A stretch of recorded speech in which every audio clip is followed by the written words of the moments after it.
This is Optimal Health Daily, episode 1803. Should you be using green tea to boost liver health?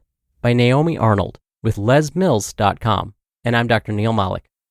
Welcome back to Optimal Health Daily, where I read to you from some of the most popular health and fitness blogs out there, with permission from the websites, of course, and always with a bit of my commentary at the end. And so with that, let's jump right in and hear today's post as we optimize your life. Should you be using green tea to boost liver health? By Naomi Arnold with lesmills.com. News that a combination of green tea extract and exercise could benefit liver health will have been welcomed by those who already enjoy a cup of this popular drink. Unfortunately, it's not quite that simple. When we think of liver disease, we often think of the side effects of alcoholism. But in fact, a condition known as non-alcoholic fatty liver disease, abbreviated NAFLD, is the leading cause of liver disease in the United States and a major cause of chronic liver disease worldwide. Some call it a global epidemic. By 2030, it's estimated that more than 100 million people around the world will be affected. At the moment, no medication can reverse it, although some studies suggest lifestyle interventions that promote weight loss may be beneficial. There are two types of fatty liver disease. A buildup of fat with no actual damage to the liver is called non-alcoholic fatty liver disease, again, NAFLD. But if you have fat in your liver, plus signs of inflammation and liver cell damage, the disease is now called non-alcoholic steatohepatitis, abbreviated NASH. About 10 to 20% of Americans have non-alcoholic fatty liver disease, and 2 to 5% have non-alcoholic steatohepatitis. However, there may be hope in the humble green tea leaf. A new trial recently showed that a combination of green tea extract and exercise reduced the severity of obesity-related fatty liver disease by 75% in mice fed a high-fat diet. A recent study of mice involved feeding them green tea extract and exercising regularly on a wheel. At the end of the 16-week research period, the mice had just a quarter of the lipid deposits in their liver compared to mice in a control group. The treated mice also had an increase in the lipids in their feces, which indicates a reduction in the digestion and absorption of dietary fat.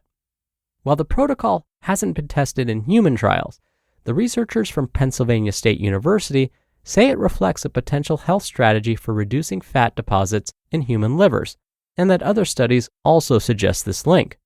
This is important because the risk factors that contribute to a fatty liver, like obesity and type 2 diabetes, are also rising. Given that exercise is already known to counteract liver inflammation, was it just the exercise that helped? Possibly not. Past studies by the same laboratory have shown that the development of obesity and insulin resistance in mice was reduced more when both green tea and exercise were implemented, as opposed to either one on its own. The benefits of green tea are attributed to its high levels of polyphenols, called catechins.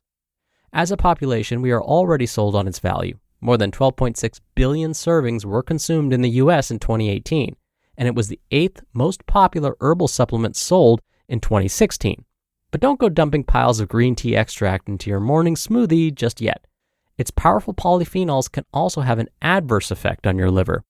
A 2020 United States Pharmacopoeia, or USP, review of the hepatotoxicity, or liver toxicity, of green tea extracts recently cautioned potential users.